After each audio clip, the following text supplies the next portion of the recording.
My heart sank as he floundered his way through his responses, fumbling with his notes, uncharacteristically lost for words. He looked tired and bewildered. You might think these words were spoken about Joe Biden, but no. These words were the words of Ronald Reagan about his father, Ronald Reagan, after the first presidential debate of 1984 against Walter Mondale. And what happened next? Reagan turned that stumble into a landslide victory. The media's portrayal of Joe Biden's election chances this November as a result of his performance during the first debate of the 2024 election cycle is way off the mark. Sure, it wasn't Joe Biden's finest hour. In fact, it was pretty clear that Biden was off of his game early on in the debate. But let's be clear, Biden still managed to land some solid punches. He drew clear lines between himself and Trump on inflation, the rule of law, reminding everyone that Trump is the only convicted felon on that stage, and the strengthening of NATO. One shaky debate does not erase Biden's accomplishments or the dire alternative.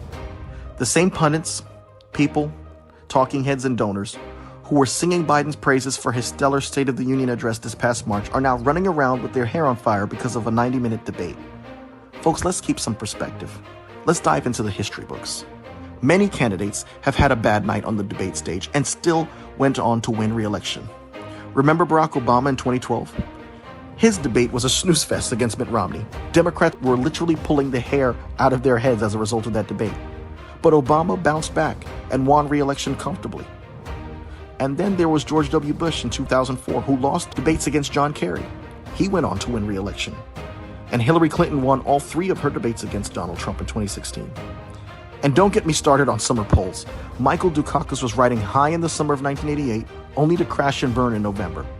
Al Gore had a lead over George W. Bush in the summer of 2000, but lost in one of the most contentious elections ever. These early poll numbers are like political mirages in the desert. Now let's talk about the Democrats and their perennial panic mode. It's like clockwork. Democrats are always panicking. In 1984, Mondale's early stumble sent the Democratic Party into a tailspin. Fast forward to 2016, Hillary Clinton was leading steadily, but every little controversy had the Democrats sweating bullets, leading to a fragmented, unfocused campaign. It's time to break the cycle, and it's time for the Democratic Party to keep their eyes on the prize. And what about Trump? No one's questioning Trump's mental capacities. Trump was literally in the landlocked state of Nevada talking about shark attacks. What does that have to do with his message for re-election? The GOP is running a convicted felon as their standard bearer, and not one of them are talking about replacing Trump at the top of the ticket. Donald Trump, twice impeached, found guilty on 34 counts of falsifying documents, has 3 other pending cases where he sits as a defendant. Let's look at Trump's record. Donald Trump lost a popular vote in 2016, and since then, the GOP has taken hits in 2017, 2018, 2019, 2020, 2021, 2022, and 2023. It's a losing streak, folks. The majority of people in the United States have never voted for Donald Trump to lead anything.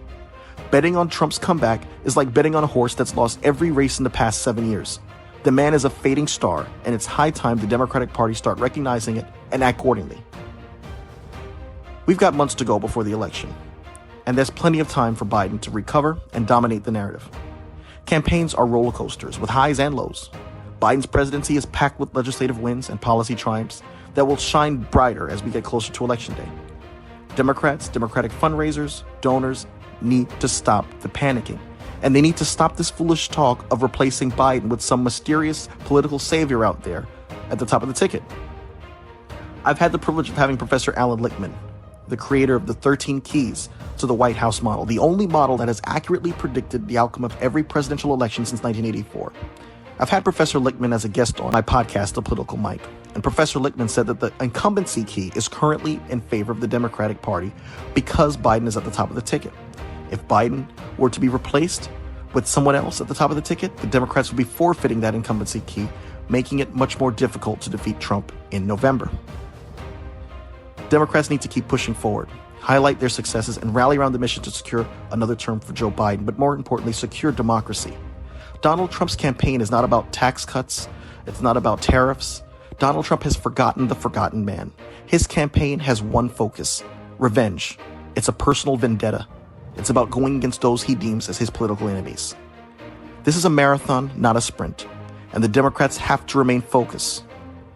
There's a lot of work to be done between now and November.